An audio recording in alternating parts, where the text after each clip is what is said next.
बिस्मिल्लाहिर्रहमानिर्रहीम। अस्सलाम वालेकुम। तो अभी हम ये लेक्चर 7 से अपना कोर्स जो है ना वो स्टार्ट करेंगे। अब तक लेक्चर 6 तक हमने डिफरेंट तरह की चीज़ें डिस्कस की थी, जिसमें हमने मटेरियल मैकेनिक्स की कुछ बेसिक्स डिस्कस की थी। फिर हमने टॉर्शन डिस्कस किया था, जिसमें शाफ्ट की टॉर्शन और उसका एंगल ऑफ ट्विस्ट और ये सारी चीज़ें डिस्कस की थी। फिर हमने एक टॉपिक कंबाइंड लोडिंग का डिस्कस किया था, जिसमें हमने प्रेशर वेसल्स की डिज़ाइनिंग को देखा था। और आज हम जिस टॉपिक को स्टार्ट कर रहे हैं वो बीम्स की शेयर और बेंडिंग मोमेंट की डायग्राम्स है। तो इस लेक्चर में इंशाल्लाह हम देखेंगे कि बीम्स क्या होते हैं और ये जो शेयर फोर्स और बेंडिंग मोमेंट होता है इसका बीम के डिज़ाइनिंग में क्या रोल होता है, और ये जो शेयर फोर्स और बेंडिंग मोमेंट डायग्राम्स होते हैं इनका हम यूज़ कैसे करते हैं, किस पर्पज़ के लिए यूज़ कर सकते हैं, या आप कह लें कि हमें इसका एडवांटेज जो है ना वो क्या होगा। Let's start. So it says कि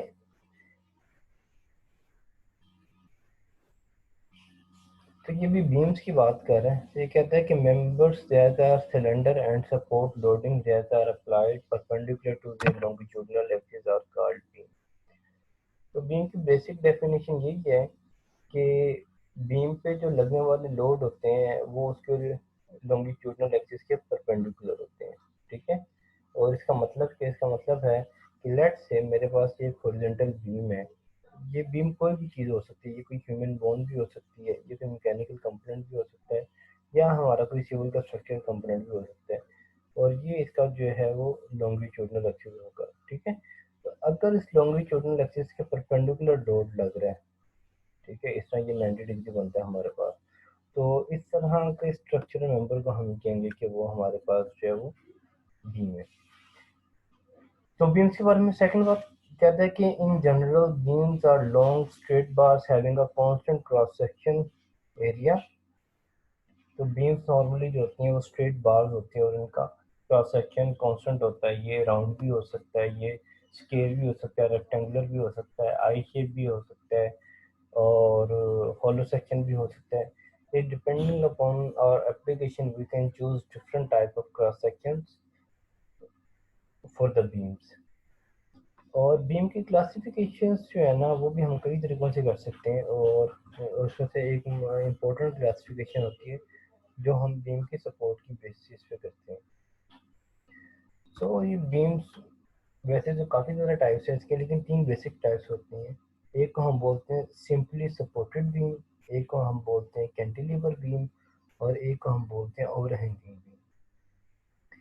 अब ये सिंपली सपोर्टेड बीम क्या होती है? सिंपली सपोर्टेड बीम में होता ये है कि इसकी 2 सपोर्ट्स होती हैं और दोनों सपोर्ट्स जो हैं वो एंड पे होती हैं। और एक सपोर्ट जो है वो नॉर्मली रोलर होती है और एक सपोर्ट जो है वो हिंज होती है। अब रोलर सपोर्ट का क्या मतलब होता है? रोलर सपोर्ट ऐसी सपोर्ट को कहते हैं जो सिर्फ एक डायरेक्शन में बीम की मूवमेंट को रोकता हो। ठीक है। तो अब ये जो बीम है, ये जो सपोर्ट है, ये इस बीम को सिर्फ नीचे आने से रोकेगी, यानी कि ये ऊपर की तरफ रिएक्शन लगाएगी और बीम को नीचे आने से रोकेगी। ठीक है। लेकिन अगर बीम रोटेट करना चाहेगा तो ये उसको रोटेट करने से नहीं रोकेगी, ये उसको जो है वो रोटेट करने देगी।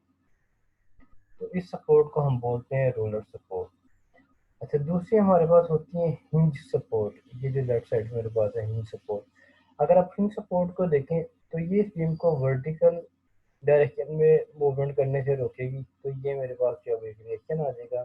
ये सपोर्ट इस बीम को हॉरिजॉन्टल डायरेक्शन में भी मूवमेंट करने से रोकेगी, तो मेरे पास हॉरिजॉन्टल डायरेक्शन में भी एक रिएक्शन जो है ना वो प्रोड्यूस हो जाएगा। यानी कि अगर मैं 100 न्यूटन की फोर्स लगा के, ठीक है, अगर मैं 100 न्यूटन की फोर्स लगा के, 100 न्यूटन की फोर्स लगा के इस बीम को मैं इस तरफ को जो है वो मूव करना चाह रहा हूँ, पुश करना चाह रहा हूँ, तो होगा क्या कि जो पिन लगी हुई है हिंज सपोर्ट में, ये 100 न्यूटन के रिएक्शन जो है वो अपोजिट डायरेक्शन में लगाएगी और इस बीम को राइट तरफ जाने से जो है वो रोक देगी। अच्छा, थर्ड, अगर मैं इस बीम को रोटेट करने की कोशिश करूंगा एंटी क्लॉकवाइज या फिर काउंटर क्लॉकवाइज, तो हिंज सपोर्ट जो है वो इसमें कोई रिएक्शन नहीं देगी और वो इन दोनों मूवमेंट्स को अलाउ करेगी होने के लिए। तो यहाँ से हमें ये बात पता चलती है कि जो हमारी रोलर सपोर्ट है उसमें सिर्फ एक रिएक्शन होता है जो कि वाई डायरेक्शन में होता है, और जो हमारी हिंज सपोर्ट होती है इसमें दो रिएक्शन होते हैं जो कि एक्स और वाई डायरेक्शन में फोर्स के रिएक्शन होते हैं। और सिंपली सपोर्टेड बीम की प्रॉपर्टी ये होती है कि इसके दोनों एंड्स पे सपोर्ट होती हैं, और एक तरफ हिंज सपोर्ट होती है या पिन सपोर्ट होती है और दूसरी तरफ रोलर वाली सपोर्ट होती है। अच्छा, बीम के जो सेकंड मोस्ट कॉमन टाइप है उसे हम बोलते हैं कैंटिलीवर बीम। ठीक है, उसे हम बोलते हैं कैंटिलीवर बीम। अब कैंटिलीवर बीम में सिर्फ एक सपोर्ट होती है, दूसरा एंड इसका फ्री होता है, और ये जो सपोर्ट होती है ये फिक्स सपोर्ट होती है। फिक्स सपोर्ट का मतलब क्या है कि ये ना तो इस बीम को वर्टिकल डायरेक्शन में मूव करने देगी, यहाँ पे रिएक्शन देगी इसका, ना ये इस बीम को हॉरिजॉन्टल डायरेक्शन में मूव करने देगी, ये उसको रिएक्शन जो है यहाँ प्रोवाइड करेगी, और ना ही ये इस बीम को जो है वो रोटेट करने देगी।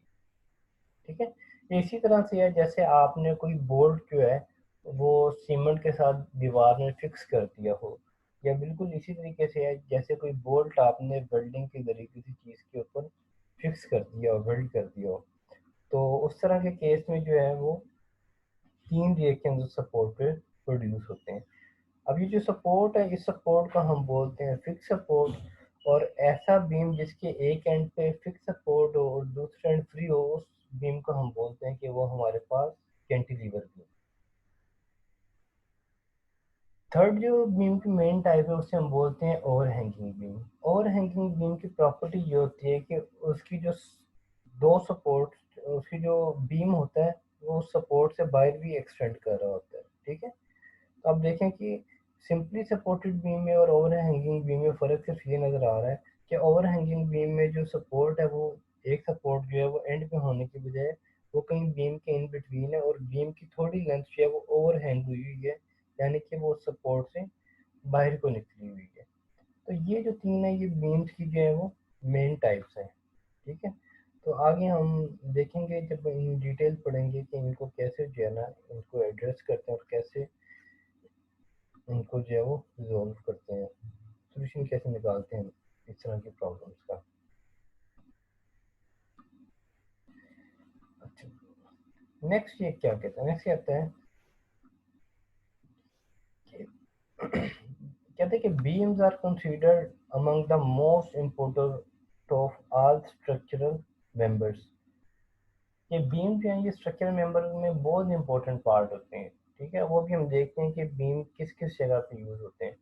तो ये हमें कुछ एग्जांपल दे रहा है कि जो बिल्डिंग का फ्लोर होता है उसमें बीम होते हैं, जो ब्रिज का डेक होता है उसमें भी बीम होते हैं, और जो एयरक्राफ्ट का विंग होता है वो भी एज ए बीम एक्ट कर रहा होता है। ठीक है, तो इसको ज़रा इन एग्जांपल्स को हम लोग देख लेते हैं। अच्छा, ये सबसे लेफ्ट में मेरे पास अभी एग्जांपल है, ये डेक ऑफ अ फ्लोर की बात कर रहा है कि या आप ये कह रहे हैं एक ब्रिज बनाने लगा है। ठीक है, ये एक ब्रिज बनने लगा है। तो ब्रिज में हम लोग क्या करते हैं, पहले हम लोग उसके ऊपर जो है ये बीम्स लगे हुए हैं, ये ब्लू कलर में जो आपको नज़र आ रहे हैं। ठीक है, ये बीम्स पड़े हुए हैं इसके ऊपर। ठीक है, और बीम्स के ऊपर जो है ना फिर हम कंक्रीट का या स्टील का स्ट्रक्चर जो है उसके ऊपर रखते हैं। ठीक है, तो जब इसके ऊपर गाड़ी आती है या कोई भी इंसान आता है या कोई भी हैवी लोड आता है तो वो लोड तो एक्ट करता है डाउनवर्ड। ठीक है, और वो ये जो नीचे बीम है इस बीम के साथ जो है ना वो 90 डिग्री का एंगल बना रहा होता है।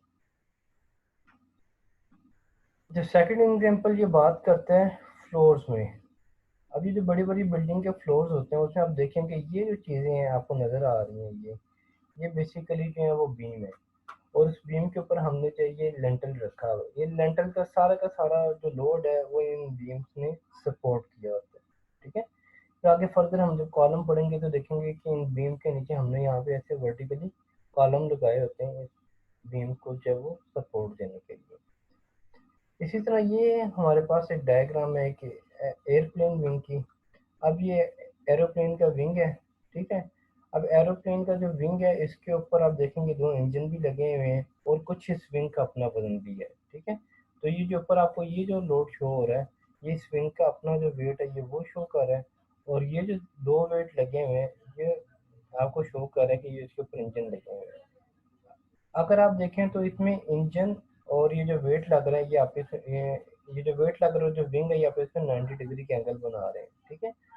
तो इस स्ट्रक्चर मेंबर को हम बोलेंगे कि ये हमारे पास जो है वो बीम है। और जो सेकंड बात मैंने आपको बताई थी कि बीम के डिफरेंट तरह के क्रॉस सेक्शन होते हैं, तो इन्होंने यहाँ पे दिखाया कि जो एरोप्लेन का विंग है ये थोड़ा होलो क्रॉस सेक्शन बना हुआ है। अभी हम फिर आगे डिटेल में देखेंगे कि होलो क्रॉस सेक्शन बनाने के फ़ायदे क्या होते हैं, इससे बीम का वेट कम हो जाता है और कुछ एक्स्ट्रा एडवांटेजेस हमें मिलते हैं, वो हम लोग डिस्कस करेंगे जब हम बीम्स को इन डिटेल जो है वो डिस्कस करेंगे।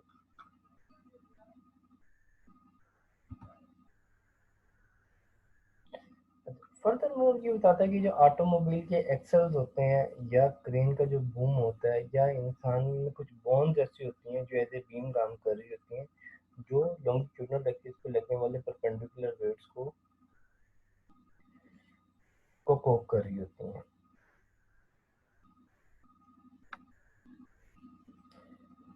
अच्छा, नेक्स्ट चीज़ जो हम लोग कंसर्न्ड होते हैं कि बीम के ऊपर जब हमने वेट डाल दिया, वो वेट ब्रिज का भी हो सकता है, वो वेट बिल्डिंग फ्लोर का भी हो सकता है, वो वेट एयरक्राफ्ट के इंजन्स का भी हो सकता है, वो वेट जो है वो ह्यूमन बॉडी के ऑर्गन्स का भी हो सकता है, वो कोई भी वेट है जो किसी बीम के ऊपर एक्ट कर रहा है। तो उसकी वजह से क्या होता है कि उस बीम के अंदर कुछ फोर्सेस जनरेट हो जाते हैं, कोई रिएक्शन फोर्सेस जनरेट हो जाती हैं, ठीक है। तो सबसे पहले हम लोग ये देखना चाहते हैं कि जब हमने बीम के ऊपर लोड को लगा दिया है तो उसके नतीजे में बीम के अंदर कौन कौन सी फोर्सेस और कौन कौन से लोड्स जो है ना वो पैदा हुए हैं। बट सेकंड चीज़ हम ये देखते हैं कि जो लोड्स बीम के अंदर पैदा हुए हैं, क्या बीम इन लोड को उठाने के काबिल भी है कि नहीं है। मिसाल के तौर पे लेट्स से एक हम एक रफ से एग्जांपल देखते हैं। लेट्स से मेरे पास एक बीम है, ठीक है, यानी कि एक दीवार थी, उस दीवार के ऊपर मैंने जो है वो इस तरह का एक शेड बनाना है, ठीक है। जैसे अक्सर आपने देखा होगा घरों के ऊपर दीवारों पे शेड बने होते हैं। अब इस शेड के ऊपर ना मैंने कोई बहुत ज़्यादा हैवी जो है ना वो लोड प्लेस करना है, ठीक है। लेट से मेरे पास जो है ना ये 1 टन का लोड जो है ना मैंने इसके ऊपर वो प्लेस करना है, ठीक है। 1 ton load has been place on this beam. अब जब ये 1 टन का लोड इस बीम के ऊपर लगेगा तो इस बीम के अंदर जो है ना कोई फोर्सेस जनरेट होंगी जो इस लोड को उठाने का रिएक्शन होंगी, ठीक है। तो हम पहले कैलकुलेट करना चाहेंगे कि वो जो अंदर रिएक्शन फोर्सेस प्रोड्यूस हो रही हैं वो कितनी प्रोड्यूस हो रही हैं, ठीक है। जब हमें वो चीज़ पता लग जाएगी फिर हम देखेंगे कि ऐसे कौन सा मटेरियल चूज़ करेंगे हम जो इतनी रिएक्शन फोर्स को बर्दाश्त कर सकता हो।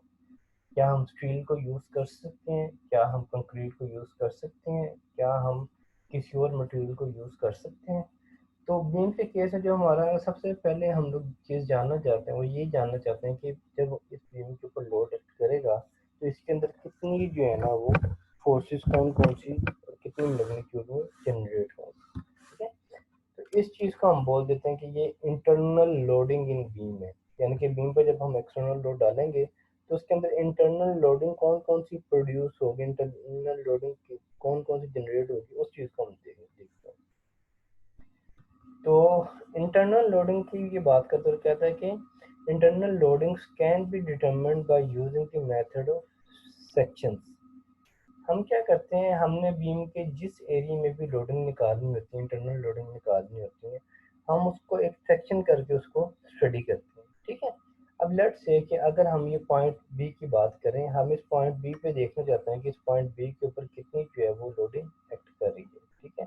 इस पॉइंट बी पे हम लोडिंग को चेक करना चाहते हैं कि इस बीम पे जो एक्सटर्नल लोड लग रहे हैं, ये P1 एक एक्सटर्नल लोड लग रहा है और एक एक P2 एक्सटर्नल लोड लग रहा है इस बीम के ऊपर। तो ये P1 और P2 की वजह से ये बी पॉइंट के ऊपर इंटरनल लोड जो है वो कितना जनरेट होगा, ये हमारा पॉइंट ऑफ इंटरेस्ट है अभी के लिए। उसके लिए कहता है कि आपने क्या करना है, ये जो बी पॉइंट है आपने बी पॉइंट से एक सेक्शन पास कर देना है। लेट्स उस सेक्शन को मैं कह देता हूँ कि वो मेरे पास ए सेक्शन है जो ये पी पॉइंट से गुजर है। और आपने सपोज करना है कि आपने जब ये सेक्शन गुजारा तो आपने इस बीम को दो पार्ट्स में डिवाइड कर देना है। एक बीम का लेफ्ट वाला पार्ट हो जाएगा जो बी से ऑनवर्ड है, P2 की तरफ से जा रहा है, और ये वाला पार्ट हो जाएगा आपका बीम का, ठीक है। यहाँ से अगर हम देखें तो वो ये पार्ट हो जाएगा। और एक आपका लेफ्ट वाला पार्ट है जो ये ए से बी तक आ रहा है, ठीक है। तो इस बीम के हमने जो है वो दो दो सेक्शन कर दिए हैं। एक ये ए से बी वाला पार्ट आ गया बीम का, इसकी बात करें हम, और एक पार्ट जो है वो बी से ऑनवर्ड जो राइट की तरफ जा रहा था वो पार्ट आ गया। लेकिन इसके साथ साथ हमें ये करना पड़ता है कि क्योंकि अब हम ये बीम की फ्री बॉडी डायग्राम बना रहे हैं, तो फ्री बॉडी डायग्राम में हम ये करते हैं, ये जो बीम की सपोर्ट थी ए पे, ये जो हिंज, ये जो फिक्स सपोर्ट थी यहाँ पे ए पे लगी हुई थी, अब हम इस सपोर्ट को नहीं शो करेंगे, बल्कि यहाँ पे हम इस सपोर्ट पे जो रिएक्शंस प्रोड्यूस होंगे उन रिएक्शंस को शो करना होता है। तो लेट्स से ये मेरे पास क्योंकि फिक्स सपोर्ट थी, तो मैंने यहाँ पे एक वर्टिकल रिएक्शन ए वाई शो कर दिया, एक हॉरिजॉन्टल रिएक्शन ए एक्स शो कर दिया, और एक मैंने मूवमेंट का रिएक्शन एम वी शो कर दिया। जैसे कि हमने भी पहले लास्ट स्लाइड में डिस्कस किया था कि जो फिक्स सपोर्ट होती है उसके तीन रिएक्शंस होते हैं, तो वो तीनों रिएक्शंस हमने जो है वो शो कर दिए। अब सेकंड चीज, अब क्योंकि बीम को हमने यहाँ बी सेक्शन से बी पॉइंट पे कट किया है, तो बीम के अंदर जो फोर्सेस प्रोड्यूस हो रही थी जो कि हमें नजर नहीं आ रही थी, अब हमने क्योंकि इसको यहाँ से कट कर दिया, तो हमें यहाँ पे वो जो फोर्सेस इसके अंदर प्रोड्यूस हो रही थी उसे अब यहाँ पे शो करना पड़ेगा। उन फोर्सेस को मैंने, अगर आप देखें तो उन फोर्सेस को हमने यहाँ पे शो किया है। एक फोर्स को हमने एन बी कह दिया है, एक फोर्स को वर्टिकल फोर्स को वी बी कह दिया है, और एक जो मूवमेंट अंदर प्रोड्यूस हो रहा है उस मूवमेंट को मैंने एम बी कह दिया है। ठीक है। अब ये तो हो गया हमारा लेफ्ट वाला पार्ट बीम का। अब ये जो राइट वाला पार्ट है बीम का, इसके ऊपर भी हम इसी रंग का जितने भी लोड लग रहे थे, ये P1 P2 लग रहा था, मैंने वो शो कर दिए यहाँ पे। यहाँ पे कोई सपोर्ट नहीं थी, तो इसलिए यहाँ पे इस जगह पे कोई सपोर्ट रिएक्शन हमने नहीं शो किए। और इसी तरह जो बी पॉइंट है, अब बी पॉइंट पे हम जो इसके अंदर लोड लग रहा था बी पॉइंट पे जो कि हमें नज़र नहीं आ रहा था, हमें वो यहाँ पे एज एक्सटर्नल लोड शो करने पड़ेंगे। तो उसी तरीके से हमने जो है वो एन बी और ये वी बी और एम बी जो है ना वो यहाँ पे शो कर दिए हैं। एक चीज़ हम यहाँ पे देखें, आप गौर करें तो आपको पता चलेगा कि दोनों सेक्शन जो हैं, ये लेफ्ट वाला सेक्शन और राइट वाला सेक्शन, इसमें जो बी के रिएक्शंस हमने शो किए हैं या बी के हमने जो लोड शो किए हैं, उन दोनों की डायरेक्शन जो है वो अपोजिट है। अगर लेफ्ट वाले सेक्शन पे ये वी बी वाली फोर्स नीचे को एक्ट कर रही है, तो राइट वाले सेक्शन पे वी बी वाली फोर्स जो है वो ऊपर को एक्ट कर रही है। अगर लेफ्ट वाले सेक्शन पे ये एन बी वाली फोर्स जो है वो राइट साइड पे एक्ट कर रही है, तो इस वाले सेक्शन पे एन बी वाली फोर्स जो है वो लेफ्ट साइड पे एक्ट कर रही है। तो ये आगे हम अभी कन्वेंशन तो देखेंगे कि कन्वेंशन लेते कैसे हैं, लेकिन यहाँ जस्ट मैं आपको ये बताना चाहूँगा कि जब भी हम किसी बीम को सेक्शन करते हैं, तो उस पर सेक्शन वाले पॉइंट पे हमने रिएक्शंस को एक्सटर्नल लोड बना के शो करना होता है। तो वो दोनों जो सेक्शन होते हैं उन दोनों पे शो करने होते हैं। तो दोनों पे डायरेक्शन जो है ना वो हम ऑपोजिट रखते हैं, ये न्यूटन के थर्ड लॉ के मुताबिक करते हैं उसके इक्विलिब्रियम में करने के लिए। अच्छा, नेक्स्ट आ गया।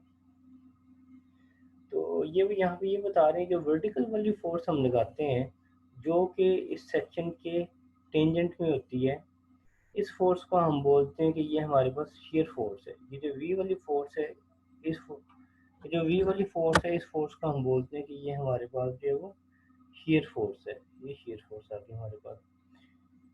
और जो हॉरिजॉन्टल फोर्स हम लगाते हैं जो इस सेक्शन के परपेंडिकुलर एक्ट कर रही होती है, ये देखिए आप, तो इस फोर्स को हम बोल देते हैं कि नॉर्मल फोर्स है। और जो मोमेंट लग रहा होता है इसके ऊपर, ये जो मोमेंट लग रहा है, इस मोमेंट को हम बोलते हैं कि ये हमारे पास जो है वो बेंडिंग मोमेंट है।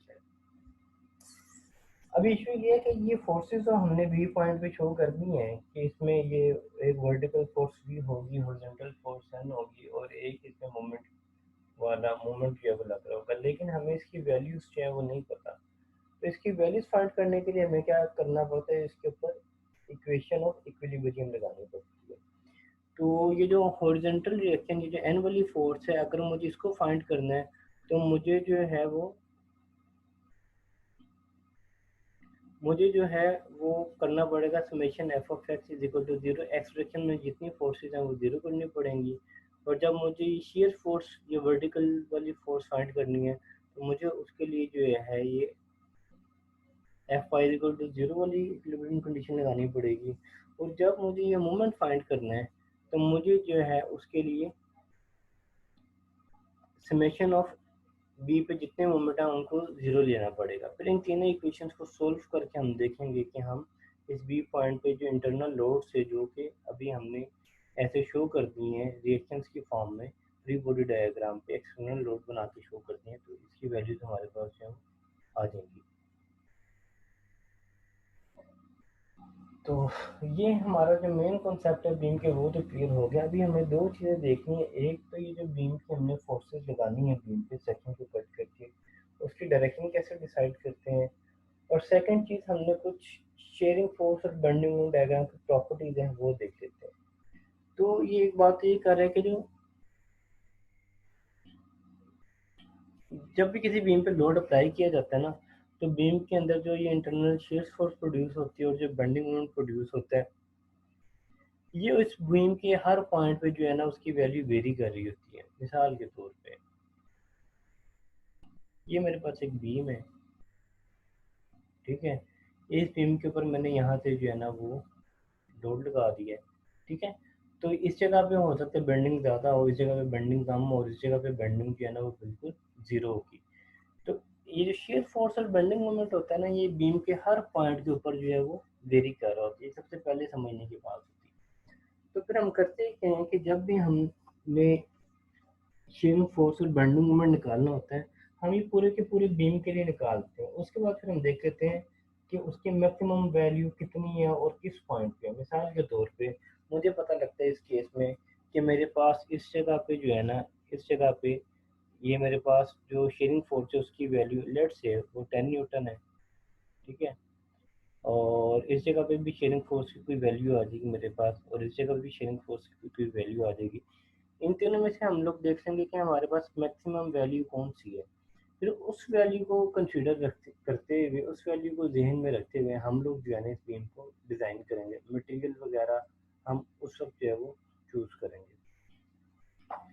और सेकंड फायदा इसका क्या होता है, ये कहता है कि जब हमें पता लग जाता है कि बीम की मैक्सिमम बेंडिंग कहाँ पे हो रही है, बेंडिंग मोमेंट कहाँ पे और मैक्सिमम शीयरिंग फोर्स कहाँ पे, उसका फ़ायदा हम ये देख सकते हैं कि हम उस जगह पे बीम को रीइंफोर्समेंट दे देते हैं। मिसाल के तौर पे अगर मुझे पता लगता है कि मेरे बीम के ऊपर सबसे ज़्यादा शीयरिंग फोर्स जो है वो इस जगह पे लगनी है, तो चांसेस ये हैं कि बीम इस जगह से जो है वो टूटेगा। तो मैं क्या करूँगा, हो सकता है मेरे पास एक ऑप्शन हो कि मैं यहाँ पे कुछ एक्स्ट्रा मटेरियल जो है वो ऐड करके इसको इसको यानी कि मज़ीद रीइंफोर्स कर दूँ, इसको मज़ीद जो है स्ट्रॉन्ग कर दूँ, या यहाँ पे मैं कोई ज़्यादा स्ट्रॉन्ग मटेरियल जो है वो चूज़ करके इस एरिया को ज़्यादा स्ट्रॉन्ग कर दूँ। तो एक फ़ायदा तो ये होता है हमें कि बीम की रीइंफोर्समेंट का हमें पता लग जाता है कि वो हमें किस जगह पे देंगे। और सेकंड चीज़ ये होती है कि हम साइज़ भी वेरी कर सकते हैं। मुझे अगर पता लगे कि बीम इस जगह से वीक हो रहा है, तो मैं इस जगह का साइज़ बढ़ा के या इस जगह में साइज़ में कुछ और अल्टरेशंस करके इस एरिया को हम जो है वो ज़्यादा स्ट्रॉन्ग और मजबूत कर सकते हैं। तो अब हम बात करेंगे कि बीम के केस में जो हमने तीनों फोर्सेस लगाई हैं, हमने जो नॉर्मल फोर्स लगाई है, जो शीयरिंग फोर्स लगाई है और बेंडिंग मोमेंट लगाई है, इसकी डायरेक्शन को हम लोग कैसे चूज़ करते हैं। तो वैसे तो ये कहा जाता है कि जो डायरेक्शंस होती है ना ये आर्बिट्रेरी होती है, यानी कि आप कैसी भी ले लें कोई फ़र्क नहीं पड़ता उससे। लेकिन आपने जो भी अपनी पहले एक सोच बना ली है कि मैंने अपवर्ड फोर्स को लेट से अगर पॉजिटिव लेना है, तो आप थ्रू आउट उस प्रॉब्लम में से पॉजिटिव लेंगे तो फिर कोई इशू नहीं होगा। लेकिन हमने इस कंफ्यूजन को ख़त्म करने के लिए कुछ स्टैंडर्ड प्रैक्टिसेस बनाई हुई हैं, वो देख लेते हैं ज़रा। वो क्या, उनसे हमें जो है ना वो आसानी हो जाएगी।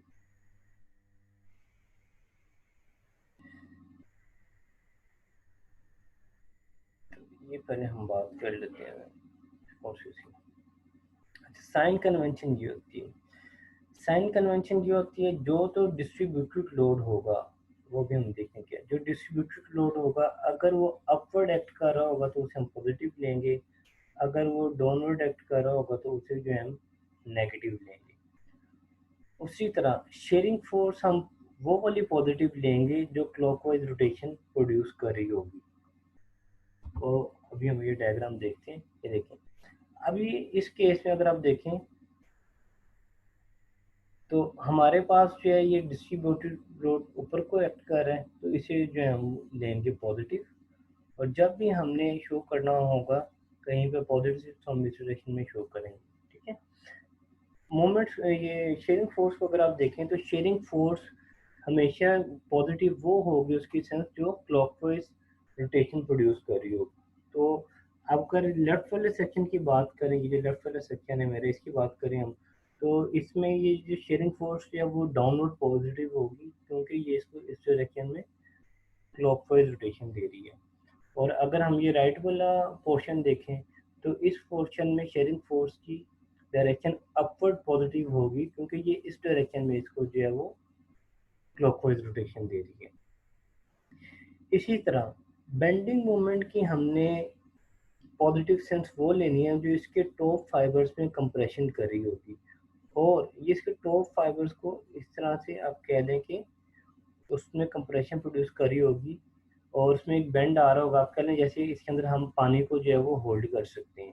ठीक है, तो अगर ये मूवमेंट की डायरेक्शन, ये लेफ्ट वाला पोर्शन अगर हम देखें तो मूवमेंट की डायरेक्शन अगर ये वाली होगी, यानी कि काउंटर क्लॉकवाइज हम लगाएंगे, तो उसकी सेंस जो है वो पॉजिटिव होगी, क्योंकि वो टॉप फाइबर में कंप्रेशन प्रोड्यूस कर रहा है। अगर हम राइट वाली साइड कंसीडर करेंगे, राइट वाली साइड कंसीडर करेंगे, ये वाली साइड, तो इसमें मूवमेंट की सेंस जो है वो क्लॉकवाइज वाली जो है वो पॉजिटिव कंसीडर होगी, क्योंकि उस केस में ये इसके टॉप फाइबर्स में जो बेंडिंग पैदा कर रहा होगा, जिसके अंदर हम आप फ्लैट से वाटर को जो है वो होल्ड कर सकते हैं। तो ये तो थी हमारी साइन कन्वेंशन। ये साइन कन्वेंशन हम देते कैसे हैं। अच्छा, एक लास्ट एक दो चीज़ें डिस्कस करने वाली हैं, वो आप कह लें ये शेयरिंग फोर्स और बेंडिंग मोमेंट की प्रॉपर्टीज ही हैं। वो ये है कि एक बात तो हमने ये डिस्कस की थी कि जो शेयरिंग फोर्स और बेंडिंग मोमेंट है ना, वो through out the beam change हो रही होती है।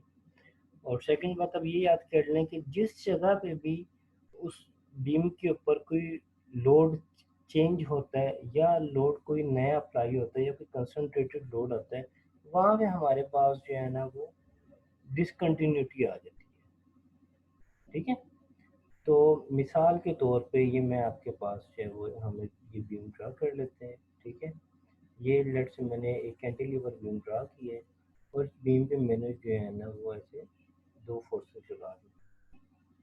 ठीक है, अच्छा अब इससे इस रेंज में जो है ना, इस लोड से पहले पहले इस बीम में जो शेयरिंग फोर्स और बेंडिंग मोमेंट है ना वो कंटिन्यूस होगा, लेकिन जैसे ही ये लोड एक नया लोड आ गया कंसंट्रेटेड, तो यहाँ पे इसकी वैल्यू डिसकंटिन्यूस हो जाएगी, इसकी वैल्यू जो है वो चेंज हो जाएगी।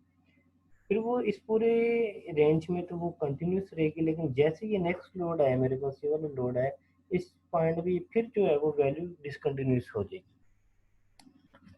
उसके लिए वो ये कहते हैं कि जो जितने लोड होते हैं, हम इन लोड को सेपरेट पोर्शंस में जो है वो डिस्कस करते हैं, और सेपरेट पोर्शंस में हम जो है उसकी डायग्राम्स को देखेंगे कि हम ड्रा करेंगे।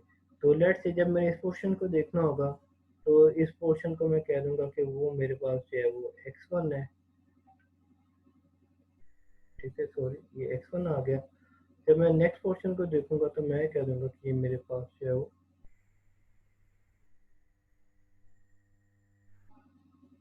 x2 वाला पोर्शन है। लेट से थोड़ा ख़राब हो गया, तो ये कुछ इस तरह की बात कर रही है। मैं आपको डायग्राम देता हूँ। तो ये देखें, अब ये इस रेंज में देखें, क्योंकि ये लोड जो है ये कंटिन्यूस एक लोड लग रहा है, तो इसको मैंने x1 कह दिया है, फिर इस लोड के बाद वाले सेक्शन को मैंने x2 कह दिया है। ठीक है, और उसके में फिर ये जो सपोर्ट के बाद वाला सेक्शन जब मैंने लिया ये वाला, इसको मैंने कह दिया x3। ठीक है, तो लोड वाले सेक्शन को मैंने x1 कह दी, यहाँ तक वो जो है फंक्शन मेरा कंटिन्यूस होगा। उसके बाद क्योंकि इस जगह पे लोड नहीं है, तो ये बी से लेके सी तक ये एक अलग से मैं पोर्शन कंसिडर कर लूँगा, और फिर सी से डी तक जो है ना मैं एक अलग पोर्शन कंसिडर कर दूँगा। ठीक है, तो अब ये डायग्राम देखें। अब ये इस बीम की जो है ना वो शेयरिंग फोर्स और बेंडिंग मोमेंट की डायग्राम है।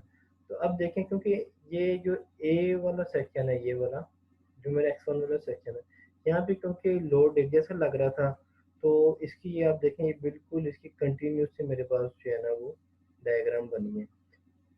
फिर इस W पॉइंट के बाद आगे इस रेंज में कोई लोड जो है वो एक्ट नहीं कर रहा। तो यहाँ पे फंक्शन डिसकंटिन्यूस हो गया है और ये इस पूरी रेंज में देखें ये कंटिन्यूस फंक्शन है।